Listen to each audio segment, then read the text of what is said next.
Доброе утро, друзья! Ну что ж, мы отправляемся в замечательное путешествие. Это проект, который носит дежурное название «Серебряное кольцо Якутии» и включает в себя посещение нескольких музеев, в том числе и заречных. Это музей в селе Майя, музей в Черкехе, в Чурапче, конечно же, музей «Дружба в Сотенцах», а также музей в Покровске.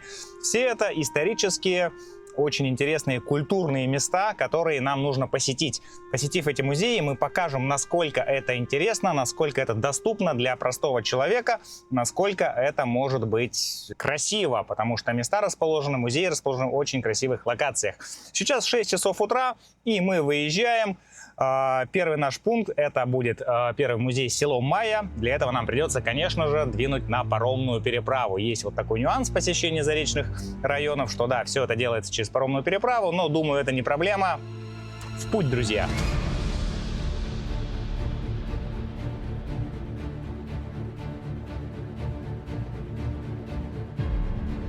Что еще хочу сказать?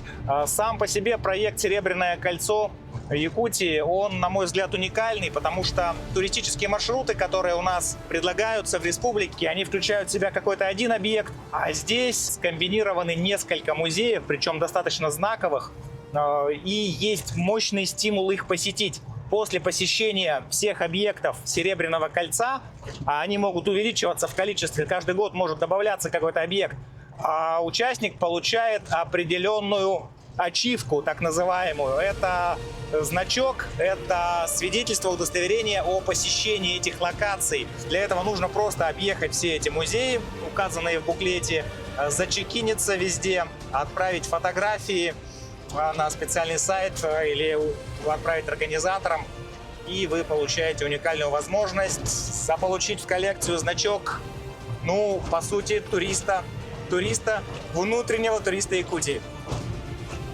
Уверен, что мы будем первыми.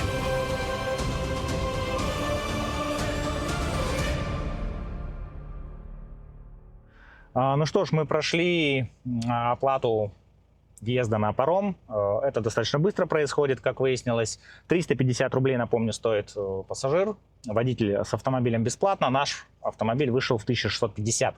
То есть в целом достаточно адекватная стоимость. И сейчас мы видим на табло, что идет за накопление на причале номер 2. Видно, что стоит паром. И, скорее всего, уже минут через 10, машин довольно много, оказывается, в этот утренний час, мы заедем на паром, и там нас ждет 1,5 часа отдыха.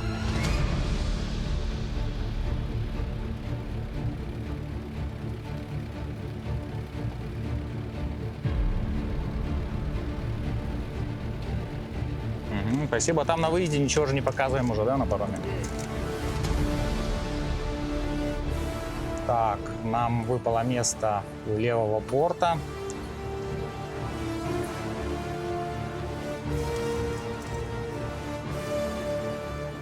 Все. Погрузка на паром завершена. Нас установили.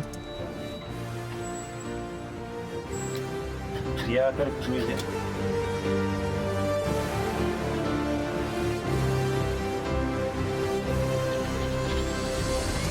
А что же нас ждет в ближайшие 2 дня? Конечно же, основа проекта – это посещение музеев, исторических культурных памятников в прямом смысле нашей республики. Если честно, я не был ни в одном из этих музеев, из этого перечня, поэтому все будет первый раз, и впечатления будут самые, что ни на есть, настоящие. Сейчас мы находимся практически посередине нашей реки, полчаса уже паром идет.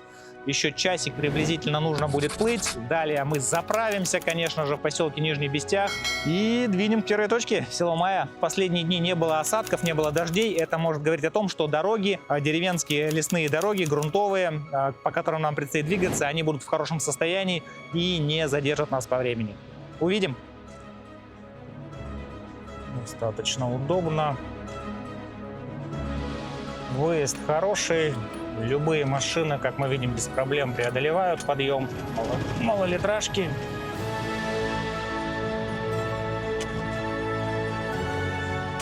И добро пожаловать. Правый берег — это что у нас? Мегино-Кангаласский, получается, да? Район, берег. Вот здесь вот мы Начинаем, по сути, наше путешествие здесь, потому что теперь, сегодня и часть дня завтра нам предстоит двигаться по этой земле, по этому берегу Лены. Это заречье так называемое. Большинство объектов находится здесь. На самом деле здесь очень много всего интересного.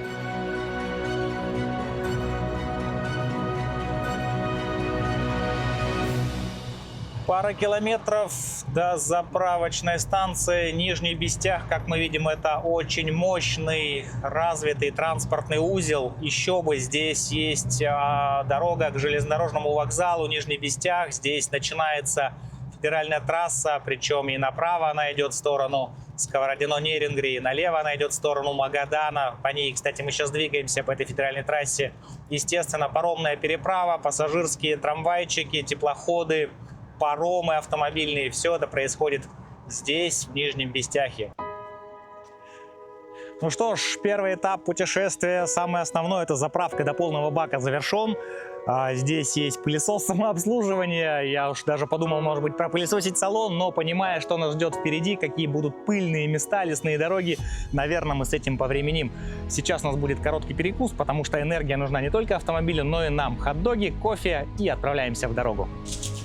Вот этот заправочный вайб, кофе на заправках, да, есть такие даже хэштеги в сетях попадаются. Вот это прямо действительно он существует, когда ты попадаешь на заправочную станцию. Это такой свой супермирок, где можно попить кофе, где можно насладиться хот-догами. В целом это очень классно заряжает на путешествие, особенно если двигаешься долго, в течение дня, 2-3. Это, смотрите, какая красота нам делается.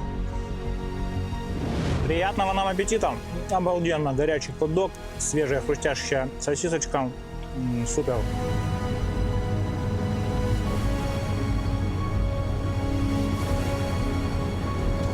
Итак, пройдены первые десятки километров по трассе в сторону Майи. Вот мы видим даже указатель Майя, только что проехали, то есть мы въехали в село. Сейчас наша задача найти музей.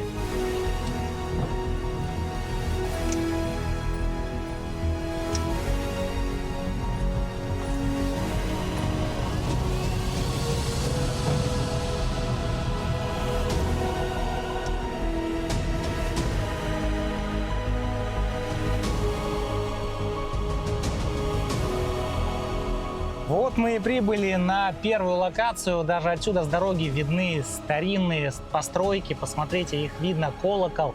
Однозначно это музей, тем более 2GIS показывает, что он здесь. Так это или не так, выясним через 1 минутку. Начинаем экскурсию в первый музей на маршруте.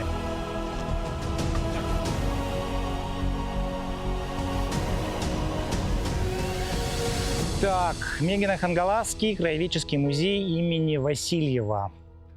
Что ж, Роман Гаврилович Васильев. Здесь его биография, достижения. Очень красиво оформлена входная группа, цветочки.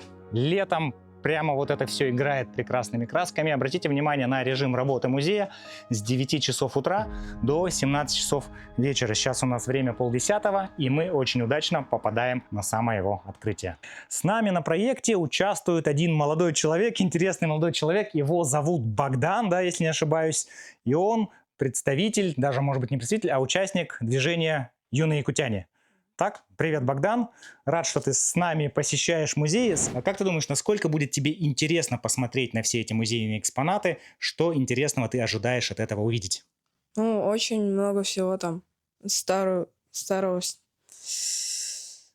Какие-то предметы старины, например. Да. То, что было раньше. И еще там всякие скелеты посмотреть, старых животных. Там прогуляться, посмотреть все. Вот, кстати, да, старые животные, я вот вижу уже отсюда здесь очень хорошая коллекция. Это вот прям интересно, кости, останки мамонтов и прочей реликтовой флоры и фауны, это однозначно в Якутию. Скажи, вот ты обычный мальчик, наверняка у тебя есть какие-то интересы, компьютерные игры, может быть, велосипед. Насколько это круто вот в таком возрасте летом ездить по музеям? Это интереснее будет, чем играть в приставку дома или нет? Как ты думаешь? Ну, в музее лучше будет там посмотреть экспонаты там. И больше всего интересного будет там. Ну, то есть приставка такого интереса не даст ни в коем случае. Что ж, прекрасно, посмотрим, как юное поколение относится к экспонатам. А теперь мы с Богданом заходим в первый зал музея и, в общем-то, начинаем смотреть. Ух ты, вот это да! И теперь я думаю, что стоит однозначно дать слово нашему профессионалу-экскурсоводу. Здравствуйте еще раз. Я вас приветствую в Мегано-Конгласском краеведческом музее имени Романа Гавриловича Васильева. Наш музей был образован в 1966 году, и он назывался Музеем боевой, трудовой и революционной славы. Но потом он был переименован, и в начале 90-х годов он носит название Мегано-Конгласский краеведческий музей. Так, Богдан, пожалуйста, вот здесь посмотрим тут. Здесь мы можем видеть все экспонаты, которые находятся в нашем музее. Они не являются ни муляжами, ни копиями. Они у нас все подлинники. И все они были найдены на территории нашего района. Конечно, мы не будем сейчас полностью приводить весь рассказ экскурсовода, ведь гораздо интереснее будет самостоятельно съездить, посетить интереснейший объект и лично получить уникальную и исчерпывающую информацию в стенах музея. Пятое у якутских шаманов является позвоночник. То есть вот это был черный шаман относительно к лекарям того времени. Так, здесь у нас представлен тоже такой уникальный экспонат нашего музея, и мы этим тоже гордимся. Это двуручные мечи, называемый кылыс. Сколько это вот, например, подросток тех лет, вот мог ли он провернуть хотя бы один круг. Давай. Вот. Тяжелая работа, да, действительно была? То есть это нужно было обладать большой силой. Вот тут не каждый взрослый тогда, то есть это вот это действительно сложно, друзья. Я привык, поэтому... Да, вот здесь. Вот штык четырехгранный, вот четырехгранный штык Женевской конвенции запрещен. Представлена перед вами детская люлька северного типа, так скажем. То есть мы якуты, мы оседлый народ, поэтому нам детские люльки не нужны, так скажем, если грубо. Это мы приняли у малочисленных народов севера. Но они ведь для перевозки. Да, соответственно, верно. Два эсэха – это эсэх, который устраиваем для белых божеств, который до сих пор сохранился. И у нас был еще один эсэх, который устраивали для темных божеств. Да, осенний, так скажем, эсэх. Тоже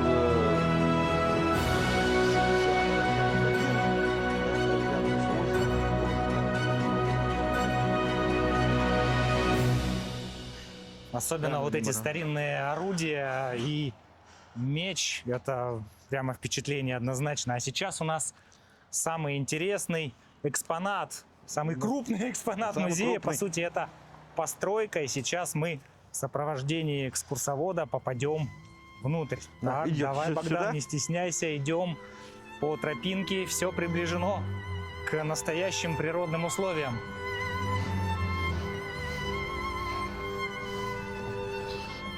Ну вот, кажется, собственно, ради чего самый основной объект, который здесь можно увидеть, это знаменитая башня Манчары. Это именно то настоящее сооружение, макет которого мы видели сейчас в зале. Ну что ж, рассказывайте.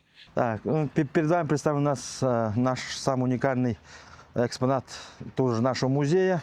Это памятник деревянного зодчества. И это не простой памятник, это памятник тоже охраняется федеральным законом. И памятник еще федерального значения. Он был построен в 1830 году в местности Туруялах. Построил его Иван Пономарев. Раньше называлась башня Ивана Пономарева. 1830 год – это год пика самоутверждения Василия Манчары. Это самый-самый такой грандиозный пик Василия Манчары. И вот Иван Пономарев побоялся, приказал за неделю построить вот такой трехэтажный амбар-крепость. Некоторые ученые говорят о том, что это чисто якутское оборонительное сооружение.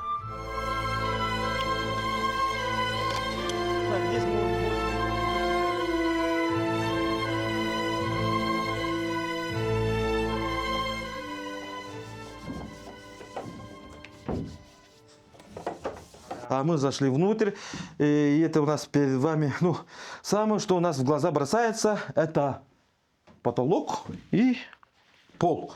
Здесь у нас, если повнимательнее посмотрим на дерево, у нас имеются вот дырки, да? Да. Ой, Да. да. Дырочка была, колышки, да, тут вот делали. Это не простое дерево, это дерево из баркасов. Ну, с баркасов. Так, здесь нужно быть еще осторожно, чтобы с непривычки не удариться головой. Так. Второй этаж у нас более широкий, чем первый этаж. Он просторный, действительно. Да. И, соответственно, когда они вот враг уже был близко, да, вот копьем, ружьем тут уже встречали. Это практически вот в рукопашную, Да, можно сказать, вплотную, когда, да? вплотную в рукопашную. Ага, И вот здесь тоже вот для чего бойницы эти можете да. увидеть. Василий Манчары с высокого берега увидел вот эту вот большую крепость и не стал трогать Ивана Пономарева и ушел в Дюпсюнский улус. То есть оно как бы психологически, так Да, сказать, сработало. Да, эта система. сработало. И он пошел в этот, за зеленой Катерины, так скажем. Ну что, Богдан, рискнем подняться на третий этаж? Полезли. Я знаю, что все мальчишки любят лазить и по крышам, ну и мы в том числе, поэтому нам нужно обязательно сюда подняться.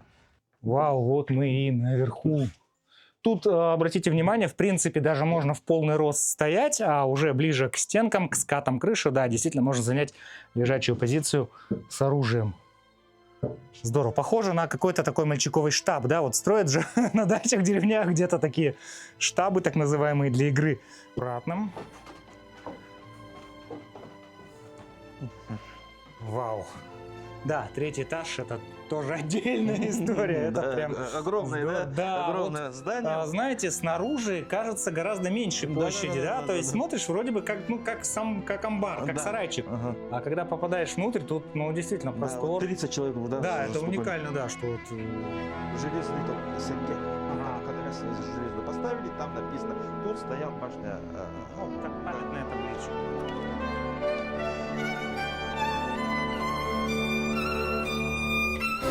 Ну что ж, друзья, оказывается, большущие тайны, огромный пласт истории, интересных фактов может содержать вот такое историческое строение. До конца даже не изучены его назначения, не изучены какие-то особенности, и это дает повод в дальнейшем посетить музей. Каждый раз могут всплыть новые факты, и вам будет чрезвычайно интересно послушать эти экскурсионные речи. Большое спасибо, хочется поблагодарить за такую впечатляющую экскурсию. Я рад, думаю, что Богдан тоже Это вам спасибо большое. Да, мы хотим, чтобы каждый житель Якутии, каждый гость нашей республики мог приехать и также насладиться просто вашим кругозором, вашей информацией, вот этими знаниями и вживую прикоснуться к легенде, к истории нашей республики. Едем дальше.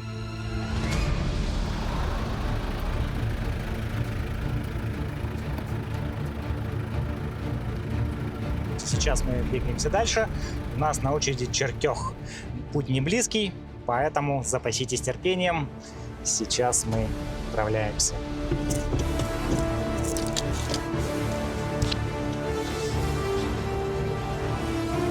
Так, традиционный вопрос. Куда едем? Куда нам здесь двигаться дальше? Прямо, да?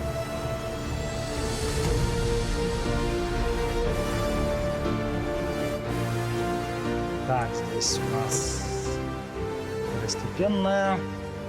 Ну что ж, друзья, первые километры не по асфальту, скажем так. Вообще, если честно, я тут первый раз, вообще после Бестяха, после мая особенно, дорога для меня незнакомая, поэтому мы едем крайне аккуратно. В целом дорога очень хорошая, по ней ездят, попадаются нам навстречу даже легковые машины, но предполагаю, что это только не в сезон дождей, то есть последнюю неделю не было совсем осадков, и дорога здесь очень хорошая, утрамбованный сухой песок, почти как асфальт. Эта дорога должна вывести нас напрямую на трассу в районе Чингилю. Километров, наверное, еще 30, может быть, 40 здесь приблизительно.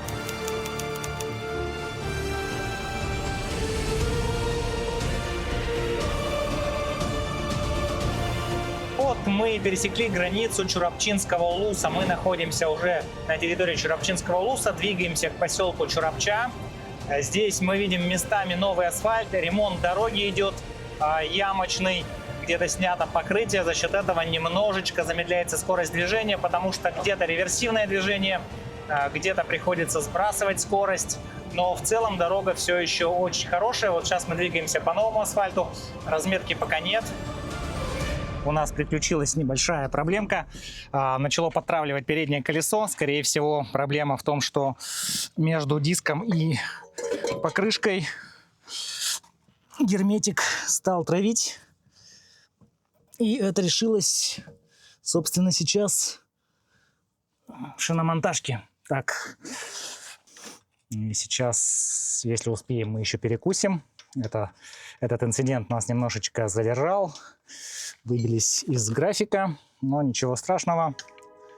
Как говорится, зато доедем уже без приключений. Потому что шиномонтажки, как показывает практика, на этой трассе достаточно редко встречаются. И вот одна из них была в Чорапче, что, в общем-то, и здорово.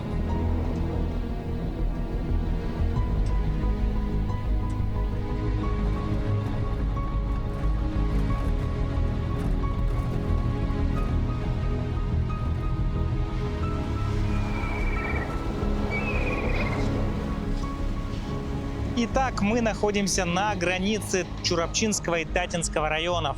Кусочек асфальта. Время у нас 3 часа, 4-й час. Из-за того, что дорога не очень хорошая, ехать приходится медленно, аккуратно. Но цель, которую мы на сегодняшний день поставили, мы обязательно выполним. Пусть это будет даже слишком поздно. Здесь, конечно же, в этом знаковом, можно сказать, святом месте нужно обязательно остановиться, положить оладушки, отдохнуть и поехать дальше.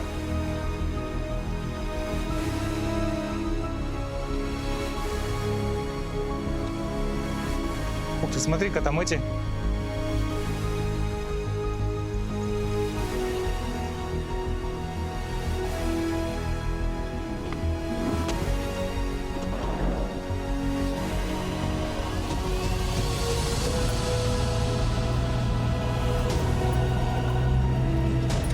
Подъезжаем к Черкеху. Дорога действительно, не могу сказать, что она ужасная, видал и хуже, но дорога достаточно сложная. Здесь нужно действительно терпение, здоровье, уверенность в своих силах и в автомобиле. Плюс, конечно, все очень сухое, пыль от встречных машин, от фур, поэтому условия движения здесь, конечно, не очень простые. Но в конце концов все когда-то заканчивается, и мы подъезжаем сейчас к Черкехе, где один из самых, вроде бы, на мой взгляд, эпичных, как мне сказали, музеев. Вот как раз мы видим стеллу, историко-этнографический музей, 1 километр. Очень хорошо, что есть указатель прямо на дороге, непосредственно не в поселке, а именно на федеральной трассе. Уже территория музея. Здесь мы сейчас сюда подъедем. И...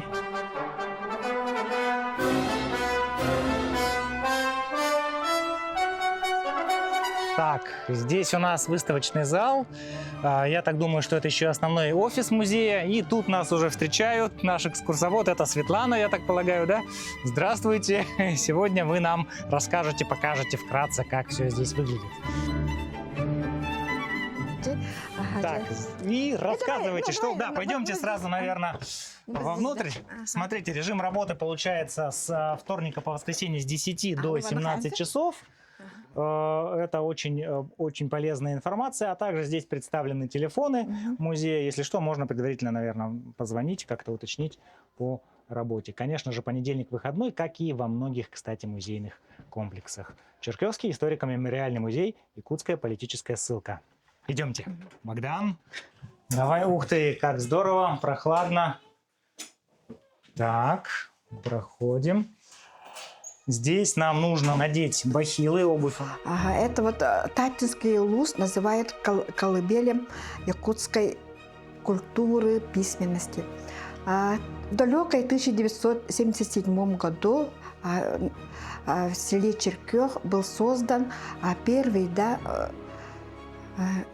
республиканский музей под открытым небом, Черкесский мемориальный музей, Якутская политсылка. Создателем музея был наш земляк, народный писатель Якутии, герой социалистического труда Дмитрий Кононович Сивцев Сорун Амаллан. Кстати, в этом году у Соруна Амаллана 120-летие. Юбилейная дата получается. А скажите, примерно сколько посетителей вот приблизительно хотя бы за сезон у вас бывает? Люди приезжают специально или могут сворачивать по пути, вот увидев? Например, Это, вот настоящий момент здесь смотрят наш музей около 30 ну да, вот мы видели человек. группу организованную. 30 человек Это здесь. здорово, да. А стоимость посещения сколько стоит? Ну, Цена? для студентов, для школьников и социальных категорий есть скидки. И для участников всего, и вот многодетным тоже вот скидки такие.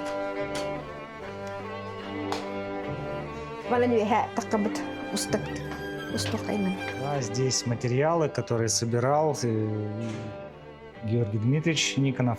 Кстати сказать, мы в этом году были в экспедиции с группой во главе с Георгием Дмитриевичем, ездили в Тикси, то есть была автомобильная экспедиция, поэтому вот от пути великих свершений это прямо уже вот что-то родное, потому что мы 10 дней двигались, останавливались в поселках. Такой модели здесь вот утварь.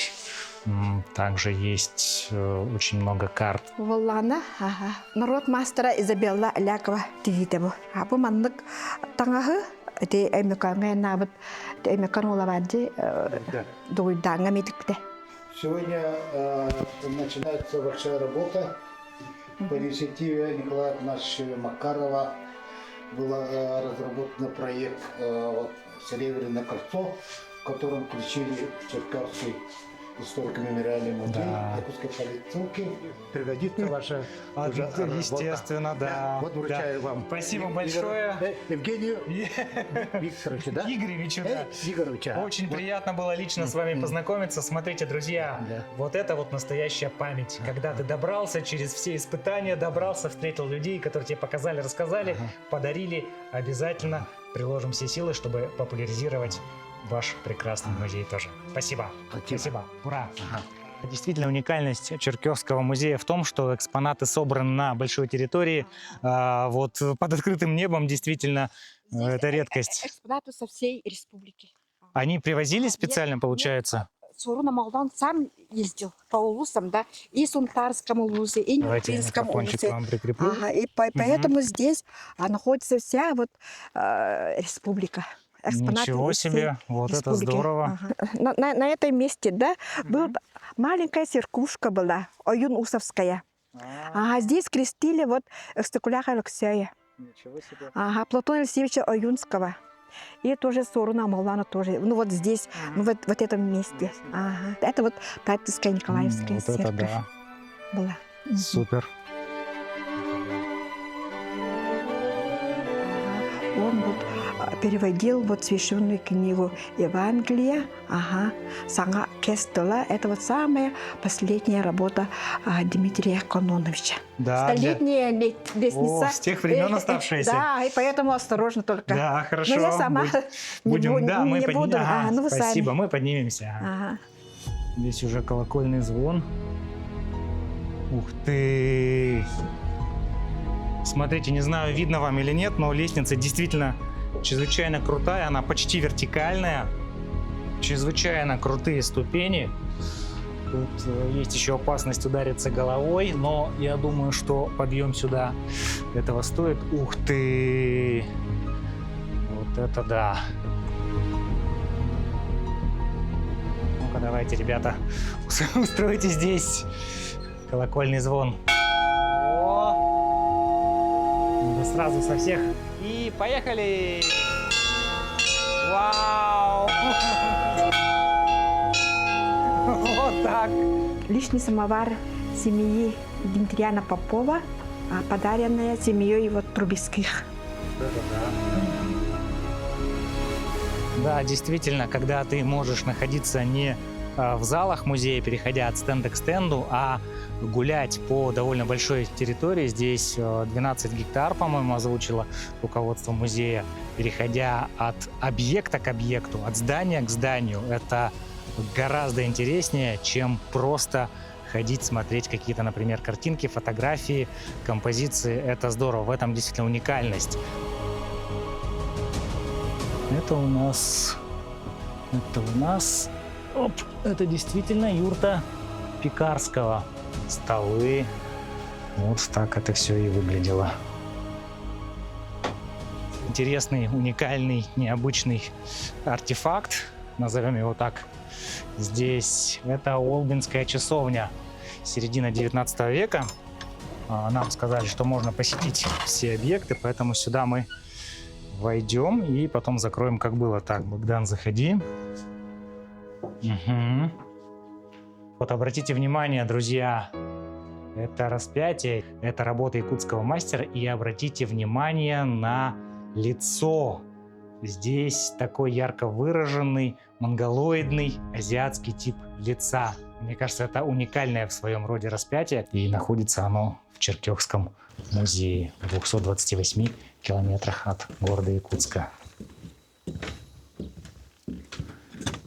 Красота!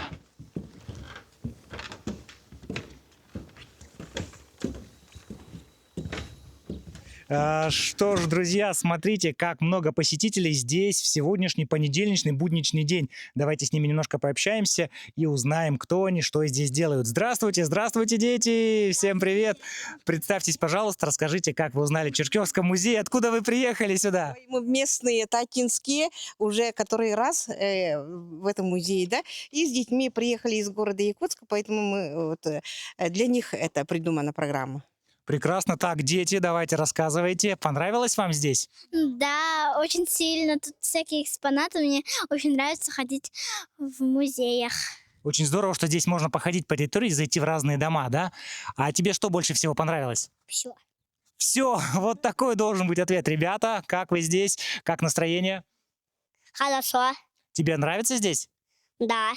Отлично. Вот какой пример юное поколение может подать гостям столицы, гостям республики в целом и жителям нашей необъятной республики, чтобы чаще и больше посещали музеи, культурные объекты и знакомились с историей, с культурой родной Якутии.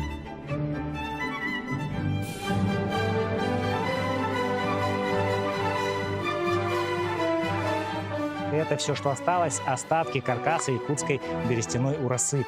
Также 19 век. И вот это самое, что ни на есть, настоящее.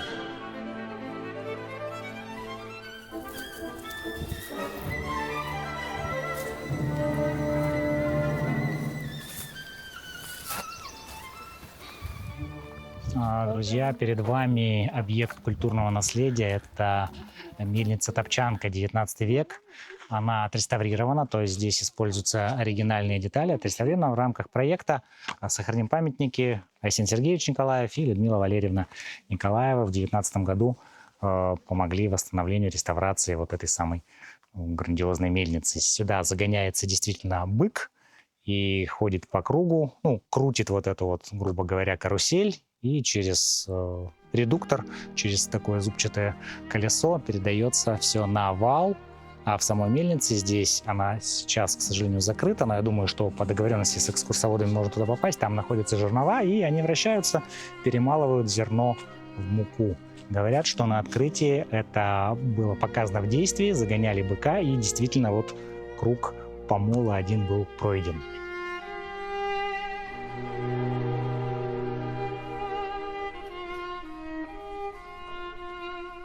Сейчас мы отходим от мельницы Топчанки. Это самый удаленный объект на этой огромной территории. Примерно 700 метров удаленность его от основного входа, но однозначно имеет смысл сюда сходить, посмотреть на это своими глазами.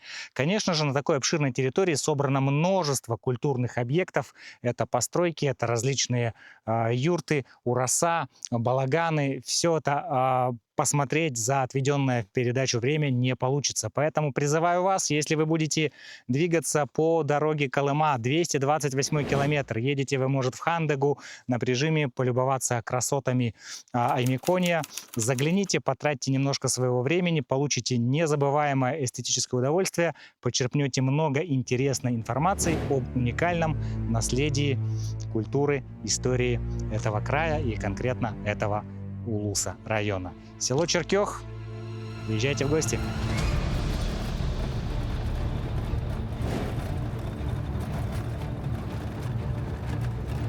Так, мы снова в Чурапче. Мы посетили только что самый дальний удаленный музей этого проекта, Черкёхский. И теперь мы вернулись в Чурапчу, чтобы посетить, надеюсь, мы успеваем, время 7 часов, посетить Чурапчинский музей. Сегодня это у нас последний по плану, по графику музей, после чего мы поедем в сторону Дружбы, в сторону Сотенцев, отдыхать и ночевать. Здесь уже привычный нам асфальт, он местами, конечно, разбитый, но тем не менее можно двигаться без проблем. В Чурапче есть заправки, есть шиномонтажка, как показывает практика, магазины, супермаркеты, кафешки. То есть в целом в Чурапче можно заправиться, покормиться, взять с собой какую-то еду. Вот, кстати, да, Чурапчинский музей. Поворачиваем, паркуемся здесь, возле входа. Так. Встанем. У нас парковочка. Бумс. Иха! Мы приехали, друзья, мы в Чурапчинском музее. Историко-этнографический. Истории и этнографии, точнее, если быть. Так, ну что, Богдан, на сегодня это последний музей, последний рывок. Народная ветеринария якутов. В 2008 году было построено. В целом нормально. Всем привет из Дружбы! Наш весенний сезон начинается вот с марта месяца. Наглядно видно. Тебе подарок? Прекрасная память, замечательно, вау!